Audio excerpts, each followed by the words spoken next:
kulanti wanaagsan daawadayaal kuna soo dhawaada barnaamijka wararkii ugu dambeeyay ee Soomaaliya qodobadan maanta barnaamijka ku soo qaadi doonana waxa kamid ah madaxweynaha Jamhuuriyadda Federaalka Soomaaliya Maxamed Cabdullaahi Farmaajo oo mar kale qaatay go'aan geesinimo leh kana tanaasulay muddo kordhintii loo sameeyay dawladdiisa madaxweynaha ayaa ku baaqay in si degdeg ah dib loogu laabto heshiiskii 17 Sebtembar madaxweyne Farmaajo oo kulan degdeg ah isugu yeeray xildhibaanada golaha shacabka ee baarlamaanka dalka isaga oo ka dalbanaya in ay ka laabtaan muddo kordhintii loo sameeyay dawladda federaalka Soomaaliya waxaan idiin soo gudbin doonaa khudbad dhinacyo badan taabanaysay oo uu madaxweyne Farmaajo u jeediyay dadka shacabka haddaba maxay ka dhigneed inuu madaxweyne Farmaajo ka laabto muddo kordhintii loo sameeyay gudoomiyaha golaha shacabka oo kulan aan caadi ahayn iclaamiyay si degdeg ah u faray xildhibaanada ku maqan dalka dibaddiisa inay 24 saac gudahood ku soo gaaraan caasimadda Muqdisho ma laga yaabaa in xildhibaanada golaha shacabka iska diidaan inay ka laabtaan go'aankii 12 bishan ee 2 sano ay ugu dareen dawladda federaalka Soomaaliya wararkeena kalena waxaa kamid ah dawladaha sida weyn u daneeya arrimaha Soomaaliya oo si weyn u soo dhaweeyay go'aankii madaxweynayaasha Galmudug Hirshabelle iyo ra'iisul wasaare Roble muxuu Mareykanka ka yiri in dawladda federaalka Soomaaliya ay ogolaatay in dib loogu noqdo teendhada Afisyoone iyo Puntland iyo Jubbaland oo war ka soo saaray isbeddelka lama filaanka ah ee ku yimid xaaladda siyaasadeed ee dalka iyagoo soo dhaweeyay go'aamadii ka soo kala baxay Galmudug Hirshabelle iyo ra'iisul wasaare Roble qodobadaas ayaan ku faahfaahin doonaa barnaamijka insha Allah waana subax Arbaca 28 bisha Afraad Abriil sanadka 2021 barnaamijkan wararka Soomaaliya waa mid aan ku soo gudbino dhammaan dhacdooyinka dalka haddaba daawada ka qayb qaado dib u dhiska dalka inagoo ka dheeraanayna wax walba oo dib inoo celin kara waad ku mahadsantihiin inaad taasna la fahantaan fadlan ala faafiyo wararka oo gaarsiiyay saaxiibadiina idinkoo ku sheer gareynaya baraha bulshada mahadsanideen aynu ku bilowno wararkeena madaxweynaha Soomaaliya Maxamed Cabdullaahi Farmaajo ayaa mar kale qaatay go'aan geesinimo leh waxa uuna mar kale tanaasul u sameeyay saamilayda siyaasadda iyo shacabka Soomaaliyeed haddaba waxaynu eegaynaa khudbad uu xalay madaxweynuhu jeediyay oo dhinacyo badan uu kaga hadlay iyo waxyaabihii ku hoos dugnaa khudbadaasi madaxweynaha dawladda federaalka ah ee Soomaaliya mudane Maxamed Cabdullaahi Farmaajo ayaa xalay jeediyay khudbaddii uu ballan qaaday kadib markii ay garabkiisa baneeyeen madaxda maamul goboleedyadii taabacsanaa kuwaasi oo si cad uga soo horjeestay muddo kororsiga xildhibaanada ee muddaxileedkoodu dhammaaday u sameeyeen dawladdiisa 12 bishan Abriil madaxweyne Farmaajo oo ugu horreyn weerar afka ah ku qaaday dawlad goboleedyada qaar iyo dawlado shisheeye oo uu sheegay inay caqabad ku yihiin dalka inay doorasho nabdoon ka dhacdo ayaa soo dhaweeyay baaqyadii saacadihii la soo dhaafay ka soo baxay dawlad goboleedyada dalka kuwaasi oo ka dhashay go'aankii ay Galmudug iyo Hirshabelle uga soo hor yimaadeen muddo kororsiga isla markaana uu taageeray ra'iisul wasaare Maxamed Xuseen Roble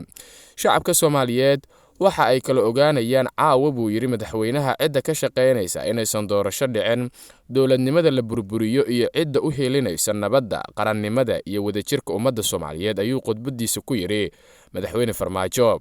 madaxweynaha ayaa sidoo kale sheegay in maalinka Sabtida ah ee soo socda uu hortagi doono xildhibaanada golaha shacabka ee baarlamaanka federaalka si uu mar kale u horgeeyo arrimaha ku soo kordhay doorashooyinka dalka isla markaana looga laabto muddo kororsiga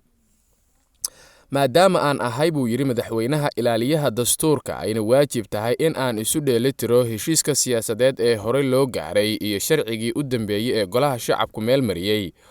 waxaan maalinta Sabtida hortagaya golaha shacabka Jamhuuriyadda Federaalka Soomaaliya si dalka dib loogu soo celiyo hanaankii doorasho ee ay ku heshiiyeen madaxda dawladda federaalka iyo dawlad goboleedyada ayuu yiri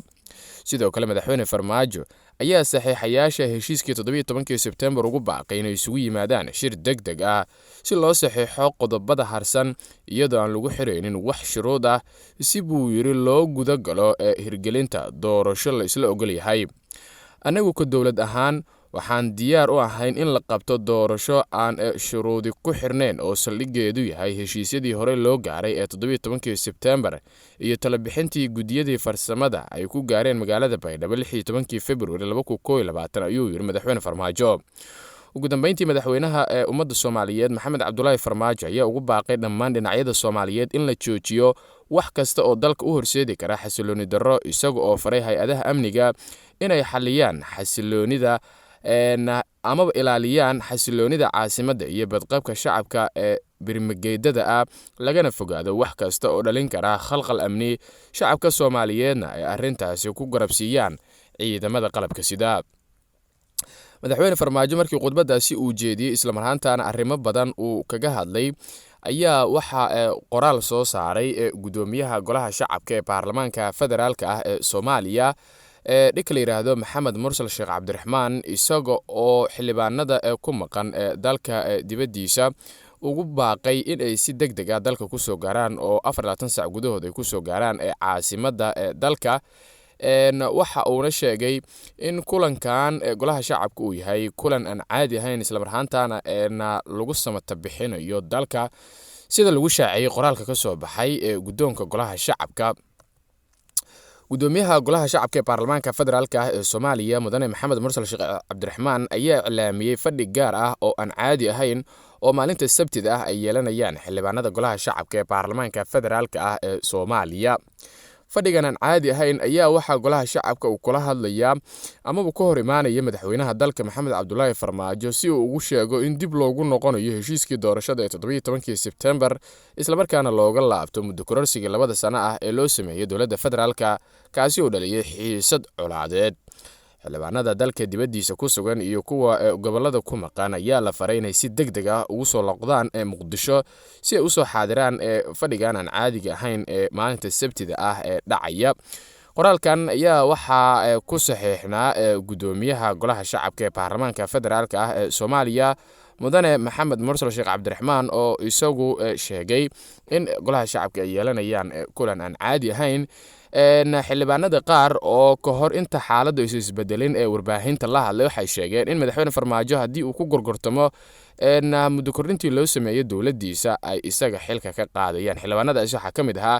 xildhibaan Daahir Amiin Jeesow oo isagu sheegay in haddii madaxweyne Farmaajo uu ka laabto sharcigii jihaynta doorashada ee baarlamaanka Soomaaliya uu u sameeyay ay isaga waajibkiisa ka gudan doonaan oo ay xilka ka qaadi doonaan sida uu hadalka u dhigay. lama oga madaxweyne Farmaajo waxa uu kala kulmi doono xildhibaanada golaha shacabka ee baarlamaanka Soomaaliya kuwaasi uu hortagi doono maalinta Sabtida ah ee soo aadan taariikhduna ay markaasi ku astaysan tahay 1 bisha 5 ee May sanadka 2021. waa hagaag wali warqad TV ayaad nagala socotaan barnaamijka wararkii ugu dambeeyay ee Soomaaliyana waa daawanaysaan. imikana dowladaha sida weyn u daneeya arrimaha Soomaaliya ayaa waxay war ka soo saareen isbedelka ku yimid xaaladda dalka maadaama dowladda federaalka Soomaaliya ay ogolaatay in lagu laabto heshiiskii 17 Sebtembar meeshana laga saaro muddo kororsigii loo sameeyay dowladda uu hogaamiyay madaxweyne Maxamed Cabdullaahi Farmaajo. dowladaha arrintaasi soo dhaweeyay waxaa ka mid ah Mareykanka sidoo kale waxaa ku jira ururka midowga Yurub iyo qaramada midoobay. qaramada midoobay iyo dowladda Mareykanka ayaa bogaadiyay go'aanka ay qaateen madaxweynayaasha Galmudug iyo Hirshabelle iyo ra'iisul wasaaraha xukuumadda federaalka ee Soomaaliya isla marhaantaana ay ku shaaciyeen in muddo kororsigii meesha laga saaray isla markaana la aaday doorasho waqtigeeda ku qabsoomta. fariin ka timid qaramada midoobay waxaa lagu yiri xafiiska UN ee Soomaaliya waxa uu la socdaa bayaanada ay soo saareen Qoorqoor Guudlaawe iyo Maxamed Xuseen Rooble waxayna cadeynayaan mowqifka beesha caalamka ah in wadar ogol ay muhiim u tahay hanaanka doorashada. waxaa fariinta qaramada midoobay lagu sheegay in kaliya heshiiska 17 Sebtembar uu yahay midka ay isla qaateen dowladda federaalka iyo maamul goboleedyada kaasina lagu shaqeynayo waxaana dhammaan kooxaha loogu baaqay inay diidaan gacan ka hadalka oo ay dib u bilaabaan wada hadalka. dhinaca kale safaradda Mareykanka ee Soomaaliya ayaa bogaadisay tallaabada ay qaadeen madaxda kale ah Qoorqoor Cali Guudlaawe iyo ra'iisul wasaare Rooble oo ka hor yimid muddo kordhintii isla markaana taageeray heshiiskii 17 Sebtembar. geesta kale wakiilka midowga Yurub ee Soomaaliya Nicholas Berlanga ayaa isna fariin uu ku qoray bartiisa Twitterka waxa uu ku amaanay dhiiranaanta ay muujiyeen ra'iisul wasaare Maxamed Xuseen Rooble iyo maamulada kale ee ku saabsanaa in doorasho wadar ogol ah ay wadanka ka dhacdo isla markaana laga laabto muddo kordhintii oo sababtay in magaalada Muqdisho lagu dagaalamo. ugu dambeyntii maamul goboleedyada Puntland iyo Jubbaland ayaa waxa ay ka hadleen isbedelka lama filaanka ah ay ku yimid xaaladda siyaasadeed ee dalka oo maalmihii u dambeeyay cakirneyd. waxay soo dhaweeyeen go'aamadii ay soo saareen Galmudug, Hirshabelle iyo xukuumadda federaalka ah ee Soomaaliya ee uu hogaamiyay madaxweyne Farmaajo. waxa ay Puntland ku talisay in ay iyagu diyaar u yihiin in mar waliba ay miiska wada hadalka soo fariistaan. waxa ayna Puntland ugu baaqday dhammaan qaybaha ay qusayso in dib loogu laabto wada hadaladii doorashada heshiis looga gaaro fulinta heshiiskii 17 Sebtembar 2020 loona qabto doorasho ku dhacda si nabad ah oo wadar ogol ah lislana ogol yahay. Jubbaland ayaa iyaduna si la mid ah sida Puntland oo kale u soo dhaweysay go'aanadii ay qaateen maamulada kale ee Galmudug, Hirshabelle kaasi oo ay ku diideen muddo kororsiga loo sameeyay dowladda federaalka ah ee Soomaaliya. Si kastaba xaaladda dalka ayaa isbedeshay, magaalada Muqdisho ayaana xaaladeedu iminka waxa ay tahay mid aad u degan. qodobkaasi ayaa ugu dambeeyay warkeena tan iyo warkan war la mid ah inta aynu dib ugu kulmi doono sidaas iyo nabadgelyo.